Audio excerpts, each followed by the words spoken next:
The receipt falls from Heath's jacket pocket as I'm gathering laundry, landing face up on our bedroom floor. $400 for a single night at the Belmont Hotel. Last Tuesday, when he was supposed to be in Seattle for a sales conference. My hands shake as I pick up the paper, its crisp edges cutting into my fingertips. The date burns into my vision like a brand. I know that hotel. It's downtown, 20 minutes from our house. I hear Mason's video game sounds drifting up from the basement, the familiar beeping and explosions that usually fade into background noise. But now each sound feels like a needle under my skin. I fold the receipt carefully, tucking it into my back pocket. Hey, beautiful. Heath appears in the doorway, fresh from his shower. Water droplets still cling to his neck, and he's wearing that easy smile that used to make my heart skip. What's for dinner? I was thinking pasta. My voice comes out steady, surprising me. How was your morning meeting? Good, good. Closed that Philip's account finally. He starts rummaging through his dresser. Though honestly, these local clients are getting harder to land. Maybe I should focus more on out-of-state business. Like Seattle, I think, the receipt burning against my hip. Speaking of travel, how was that conference last week? You barely mentioned it. Heath pauses for just a fraction of a second before pulling out a shirt. Same old corporate stuff. Boring presentations, rubber chicken dinners. You know how it goes. I watch him button his shirt in the mirror, his fingers moving with practiced efficiency. 15 years of marriage, and I've seen this routine thousands of times. But now I'm noticing things. The new cologne he's wearing, the way he's been going to the gym more often, how his phone is always face down these days. Mom, Mason's voice carries up the stairs. Can Owen come over tomorrow? He got that new game we were talking about. We'll discuss it at dinner, honey. I call back, my eyes still fixed on Heath's reflection. Speaking of dinner, I should start the water boiling. In the kitchen, I mechanically gather ingredients, my mind racing. The Belmont Hotel. $400. A Tuesday night. Each detail feels like another piece of a puzzle I never wanted to solve. Heath comes down just as I'm draining the pasta, wrapping his arms around my waist from behind. His touch, once comforting, now makes my skin crawl. Smells amazing, he murmurs. I step away, busying myself with the sauce. Mason. Dinner. We sit around our kitchen table, the one Heath and I picked out when we first moved in. Mason chatters about his game. Heath checks his phone between bites, and I push pasta around my plate, tasting nothing. Oh, by the way, Heath says, not looking up from his screen, I might need to head to Portland next week. Big potential client. The fork freezes halfway to my mouth. Portland. Another hotel, another receipt, another lie. I set the fork down carefully, studying my husband's face as he types something on his phone. There's a small smile playing at the corners of his mouth, one I've never seen before. Actually, I hear myself say, we should talk about your travel schedule. After dinner. Heath glances up, meeting my eyes for the first time since we sat down. Something flickers across his face. Uncertainty? Fear? Before that practiced smile returns. Sure, honey, whatever you want. Mason looks between us, sensing the tension. I force a smile and ask him about his game, but my mind is already racing ahead, mapping out conversations and confrontations, planning moves and counter-moves. The receipt feels heavy in my pocket, like the first stone in an avalanche that's about to begin. After sending Mason to school, I spend the morning digging through Heath's credit card statements. Each transaction feels like another betrayal. Expensive restaurants I've never been to, boutique shops where the prices make me wince. The Belmont wasn't a one-time thing. My phone buzzes. Heath. Can't make it to Mason's game tonight. Client emergency. I type back. He's been practicing all week for this. Then delete it. Send instead. Okay. The doorbell rings, startling me. Through the peephole, I see a delivery man holding an elaborate flower arrangement. Not for me. The card reads Serafina, in flowing script. Wrong address, apparently. My fingers itch to open it, but I sign for the delivery and set it aside. Heath will have to deal with his own mistakes. At Mason's soccer game that evening, I spot a woman I've never seen before, standing at the far end of the field. expensive clothes, perfect hair, watching our son with unusual interest. Something about her stance makes my stomach clench. Mom, Mason waves from the field. Did you see that save? I force a smile and cheer, but my eyes keep drifting back to the woman. She's gone before halftime. Great game, buddy. I tell Mason afterward, ruffling his hair. Ice cream? Can we wait for Dad? He said he might make it for the second half. He got caught up at work. The lie tastes bitter. But hey, more sundae toppings for us, right? At the ice cream shop, Mason picks at his dessert. Jake's parents got divorced last month, he says suddenly. He says his dad has a girlfriend now. The spoon freezes halfway to my mouth. That must be hard for Jake. Yeah. Mason swirls his ice cream into soup. His dad missed his birthday party. My phone lights up with a text from Heath. Running late. Don't wait up. Mom, Mason's voice is small. Are you and Dad okay? Before I can answer, a laugh from outside the shop catches my attention. Through the window, I see Heath walking past with a woman, the same one from the soccer field. His hand rests on the small of her back, intimate and familiar. They haven't noticed us. Mom, Mason turns to look, but I grab his attention. Hey, want to try some of mine? The mint chip is really good. That night, after Mason's asleep, I hear Heath's key in the lock. He smells like expensive perfume and whiskey.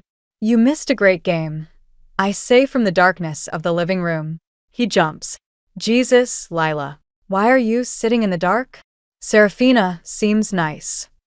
The name drops like a stone between us. Does she like soccer?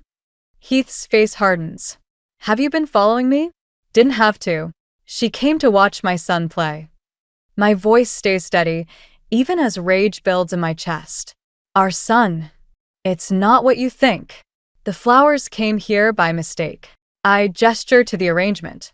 You might want to update her delivery address. He runs a hand through his hair, unnervous, till I used to find endearing. Look, things haven't been great between us. Save it. I stand up. I've already called a lawyer, but we need to tell Mason together. He deserves that much. You're overreacting. We can work this out. Can we? Because I saw you tonight, Heath. The way you looked at her. I swallow hard. You never look at me like that anymore. The silence stretches between us, filled with 15 years of memories turning sour. Finally, Heath grabs his keys. I need some air. Of course you do. I head upstairs, pausing on the third step. By the way, Mason asked about Jake's parents getting divorced today. Funny timing, isn't it? I don't wait for his response. In our bedroom, I start packing a bag, my hands steady despite everything. The woman at the soccer field keeps appearing in my mind, watching my son, marking her territory. Well, two can play at that game. The Children's Hospital Foundation Gala wasn't where I expected to find Serafina Kane, but there she is, holding court near the champagne fountain. Her laugh carries across the ballroom, drawing attention like a magnet. My mother squeezes my arm. Breathe, honey, Evelyn whispers. Remember why we're here. Right. The hospital's new pediatric wing. The reason I spent 3 months organizing donor lists and seating charts. Not to watch my husband's mistress charm potential investors in a dress that probably costs more than my car. Lila Merrick? A tall man approaches, hand extended. Owen Lark. I'm heading up the architectural team for the new wing. I shake his hand, grateful for the distraction. The designs are incredible, especially the rooftop garden concept. Mom, Mason appears beside me, tugging at his tie. Can I go to the game room? They have the new. He stops mid-sentence, eyes fixed across the room. I follow his gaze to see Heath walking in, making a beeline for Serafina. My son's face crumples with confusion as he watches his father kiss her cheek. Mason, I start, but he's already moving through the crowd. I'll go, Evelyn says, following him. Owen shifts uncomfortably. I should probably stay, I say, surprising myself. Please. I could use a friendly face right now. Serafina spots me, whispering something to Heath. They approach, her arm linked through his like they're attending their own wedding. Lila, darling. Her voice drips honey. Heath mentioned you organized this lovely event. The Children's Hospital, such a worthy cause. Yes, well, some of us think about more than just ourselves. The words slip out before I can stop them. Heath's jaw tightens. Where's Mason? Probably wondering why his father is here with another woman instead of his family. Serafina laughs, the sound like breaking glass. Oh, Heath told me how bitter you've been about the separation. But really, darling, scenes like this don't help anyone. Separation. I look at Heath. Is that what you're calling it? Lila, not here. No, please tell me more about our separation. Tell me about the nights at the Belmont, the flowers, the restaurants. Tell me about showing up at our son's soccer game like some twisted audition for his new mother. Owen steps closer, his presence steady behind me. Serafina's eyes flick to him, something calculating in her gaze. Moving on already, Lila? How? Predictable. That's enough. Heath grabs her elbow. We're leaving. Why? I step forward. Stay. Explain to our donors how you're abandoning your family for someone who sees you as nothing more than a stepping stone to better business connections. Serafina's smile falters. You don't know anything about us. I know everything about you. The failed startups, the burned investors, the lawsuits. Did you tell Heath about those? Or just about the ones you won? The color drains from her face. Behind me, I hear Owen stifle a laugh. You're making a scene, Heath hisses. No, I'm making a point. Stay away from my son. Both of you. I turn to leave, but Serafina grabs my arm. He chose me, Lila. Accept it. Mom, Mason stands there, watching us, my mother behind him with tears in her eyes. The room seems to freeze. Heath steps forward, reaching for our son, but Mason backs away. I want to go home, he says quietly. I walk to him, wrapping an arm around his shoulders. He's shaking. Of course, honey. We can go. As we leave, I hear Serafina's voice. Heath, aren't you going to? But we're already moving through the crowd, my mother and Owen flanking us like guards. Outside, the night air hits my face, and I realize I'm shaking too. Not from fear or sadness, but from something else. Something that feels dangerously like power. Mom, Mason looks up at me. Are we okay? I pull him closer, catching Owen's concerned glance, feeling my mother's hand on my back. We will be, I promise. We will be. Mason's phone buzzes for the third time during dinner. He glances at it, then quickly turns it face down. No phones at the table. I remind him, but something in his expression makes me pause. Everything okay? Fine. He pushes his posture around. Can I go to Dad's this weekend? He's taking me to that new water park. The water park we'd planned to visit together next month. I thought we were going to. Serafina got VIP passes. He says her name casually, like he's known her forever. She says they have this awesome new slide that... The fork slips from my hand, clattering against the plate. You've been talking to Serafina? Mason's face closes off. She's nice, Mom. She helps me with math homework sometimes when I'm at Dad's. The room tilts sideways. Math homework. While I've been working late, trying to keep our lives stable, she's been playing tutor to my son. How long has this been happening? He shrugs, reaching for his phone again. It lights up with another message. Mason. My voice sharpens. Show me the phone. You can't tell me who to talk to. He clutches it to his chest. Dad says you're just jealous because Serafina's successful and you're stuck in the same boring job. The words hit like a slap. Before I can respond, the doorbell rings. Owen stands on the porch, holding a folder. Sorry to drop by unannounced, but I found something about Serafina you should see. Mason bolts upstairs, his door slamming as Owen spreads documents across my kitchen table. Business records, court filings, news clippings. She's done this before, Owen explains. Finds successful men, usually married, uses their connections to boost her businesses, then leaves them bankrupt when things go south. My eyes catch on a photo, Serafina, with another family, another child. These are from 3 years ago. Different city, different name. Owen taps the article. The kid was 12 too. A text lights at my phone. Heath asking for Mason's shoe size. For water park sandals, probably. I imagine Serafina shopping with them, playing happy families with my son. Mom, Mason appears in the doorway, backpack in hand.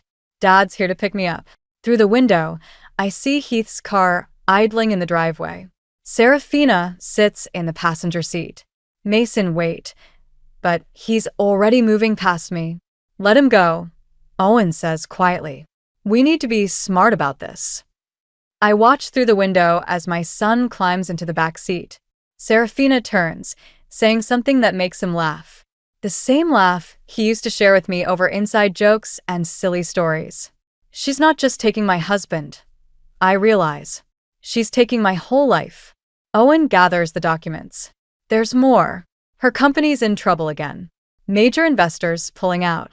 Heath doesn't know it yet, but he's about to lose everything, including Mason. I turn from the window. Unless we stop her first. Lila. Owen's voice is careful. What are you thinking?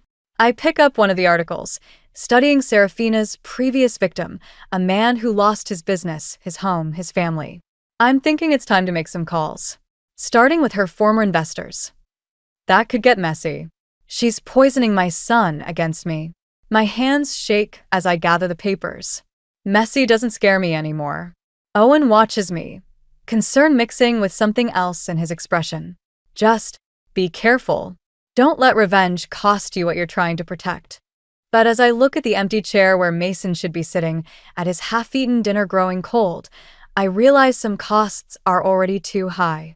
Serafina Kane isn't just playing games with my family, she's declaring war. And I'm done playing defense. The email from Serafina's former business partner arrives at 3 a.m.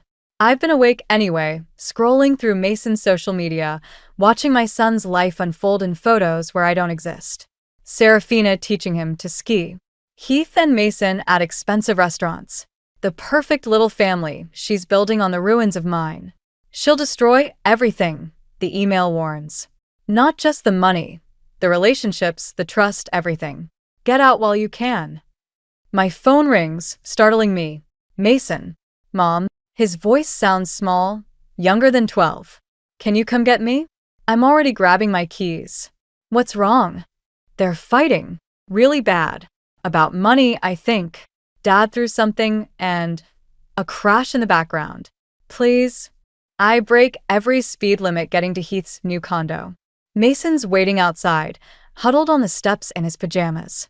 Through the open window above, I hear Serafina's voice, sharp as broken glass. You promised me that investment would come through. Do you know how much I've lost because of you? Mason climbs into my car, clutching his backpack. Can I stay with you tonight? Of course, honey. I resist the urge to speed away, to protect him from whatever's unfolding upstairs. Want to talk about it? He shakes his head then. Serafina's different now. She gets mad a lot. Dad, too. At home, I make hot chocolate while Mason settles on the couch. His phone keeps lighting up with texts from Heath, from Serafina. He ignores them. Remember when we used to do this? He wraps his hands around the mug. When I couldn't sleep? Every thunderstorm. I sit beside him, careful to leave space. You'd count the seconds between lightning and thunder. Serafina says that's baby stuff. He stares into his chocolate. She says I need to grow up faster. The familiar rage rises, but before I can respond, my phone buzzes. Owen. Her company's imploding, his text reads. Board meeting tomorrow. You should be there. Mason's phone lights up again. Heath calling now. He lets it ring. They were talking about selling the lake house, he says quietly. Dad signed something for her business and now. The lake house. Where Mason learned to swim. Where we spent every summer. Where Heath proposed. That's not going to happen. The words come out harder than intended. How do you know? Because I've spent weeks building a case against her. Because Owen's contacts at the investment board are ready to expose her pattern of fraud.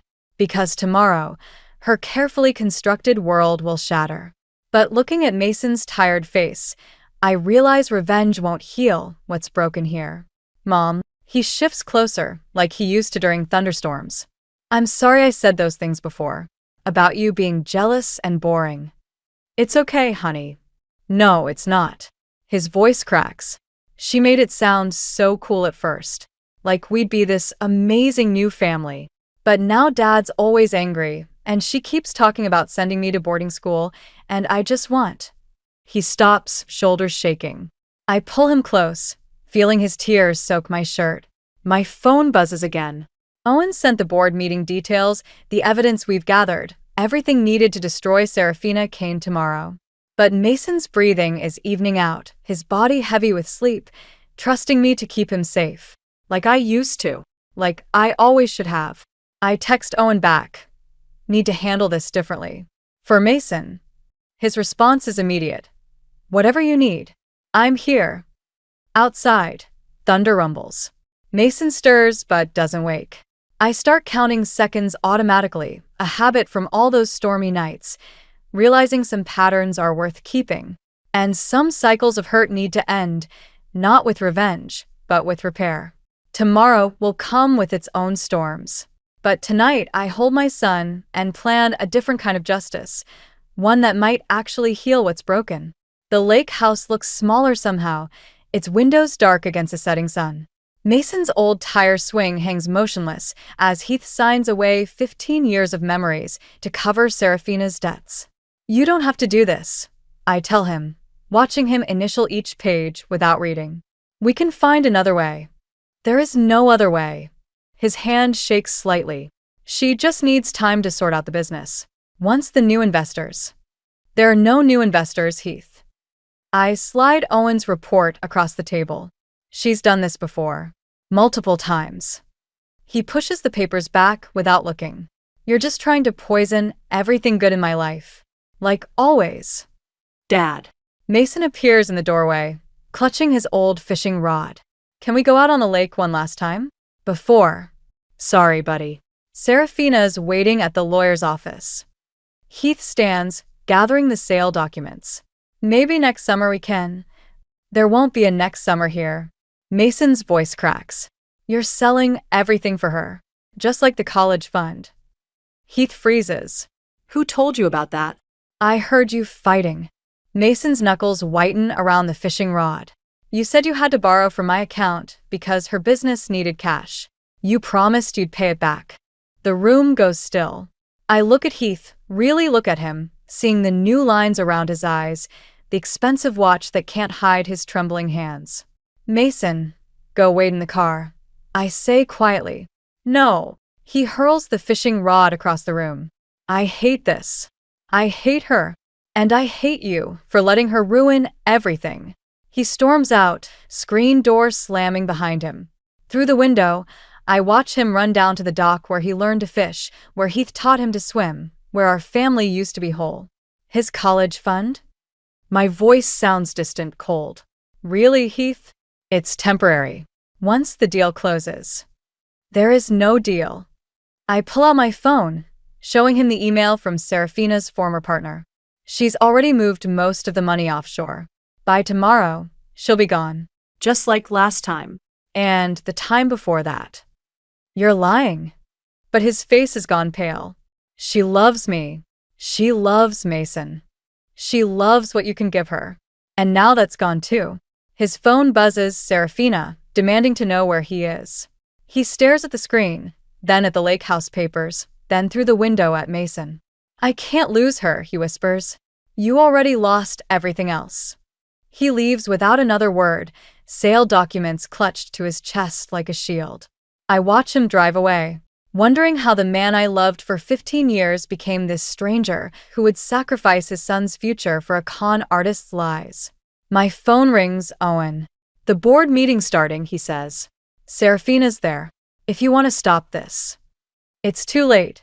I watch Mason on the dock, his shoulders shaking. He gave her Mason's college fund. Silence on the line. Then, I'll have my lawyer draw up emergency custody papers. With the financial fraud evidence. No. I think of Mason's face when he threw the fishing rod, all that hurt and betrayal. More legal battles won't heal that. I need to try something else first. Lila. Trust me. I hang up and walk down to the dock, sitting beside Mason. The lake stretches before us, reflecting the dying sun like shattered glass. Remember when you were 6, I say softly, and you fell off the stalk? You were so scared, but you knew how to swim. You just needed to remember you were strong enough. He wipes his eyes with his sleeve. What do we do now, Mom? I pull him close, feeling his heart race against mine. We remember we're strong enough. Behind us, the tire swing moves slightly in the breeze, casting a shadow that looks almost like a noose. The investment board meeting erupts into chaos when I walk in with Mason. Serafina's perfectly composed face cracks for just a second before her smile returns. Lila, darling, this is a private meeting. Her voice carries that familiar honey-sweet tone. And Mason should be in school. He needs to hear this. I guide Mason to a seat, noting how Heath won't meet either of our eyes. Everyone does. The board members shift uncomfortably as I connect my laptop to the projector. Serafina's previous victims appear on screen: the ex-husband in Seattle, the business partner in Chicago, the family in Boston. All their stories, their losses, their shattered lives.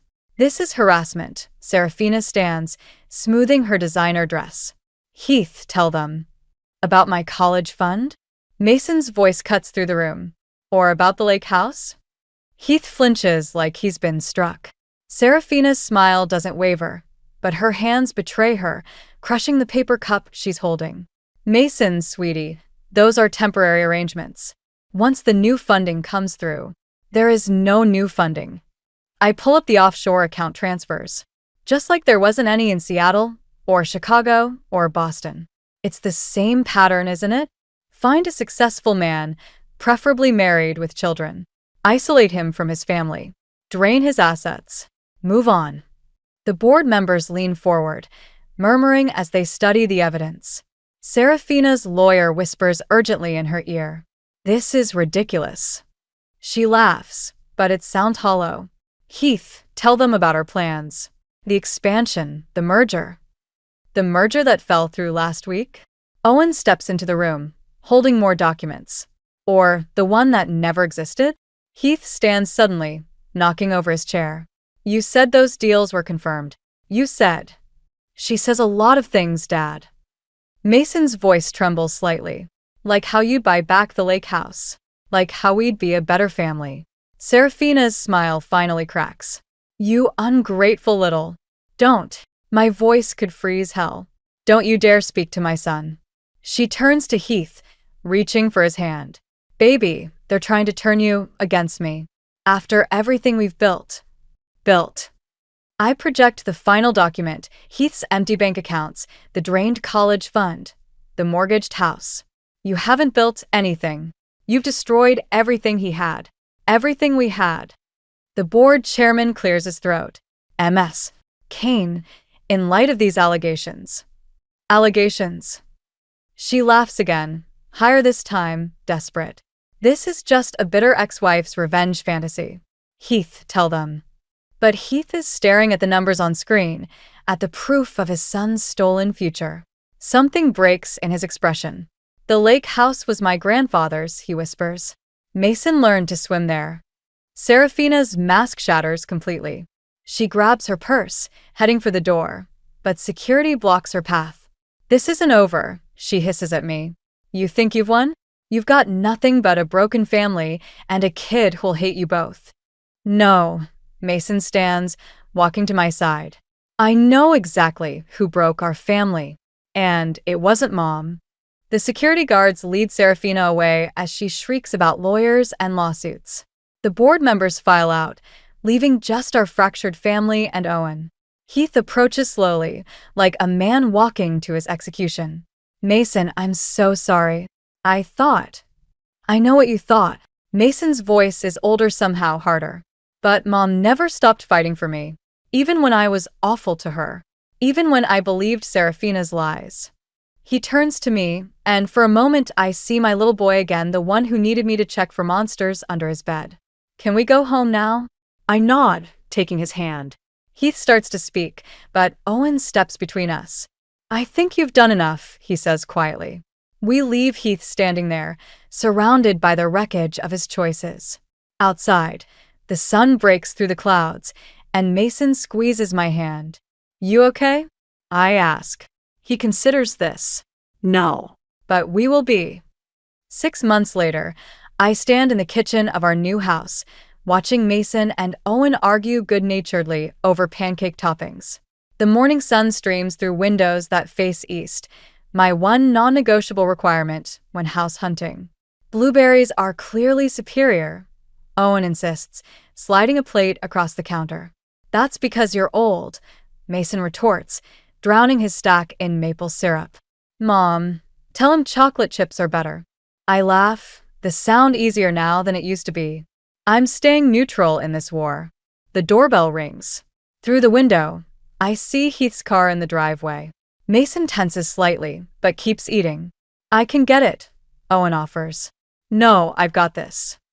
I squeeze his shoulder as I pass. Heath looks older on the porch, more grounded somehow. The designer clothes are gone, replaced by familiar worn jeans and a work shirt. He holds up a fishing rod, Mason's old one from the lake house. Found this while cleaning out the storage unit, he says. Thought he might want it back. Through the window behind me, I hear Mason laugh at something Owen said. Heath's eyes drift toward the sound, then back to me. He seems happy. He is. Most days. I take the fishing rod. The therapy's helping. Both of us, actually. Heath nods, shifts his weight. I got a job offer. In Seattle. He rushes on before I can respond. I'm not taking it. I won't leave him again. I just wanted you to know I had the choice this time. And I'm choosing him. Good. The word comes out softer than intended. Serafina's sentencing is next week, he says quietly. I know. Are you going? I think about the folder of evidence in my office, the hours spent helping prosecutors track her pattern of destruction. No. I'm done looking backward. He starts to say something else, but Mason appears behind me. Is that my old rod? Heath's face lights up. Yeah, buddy. Thought maybe, if you want, we could fix it up.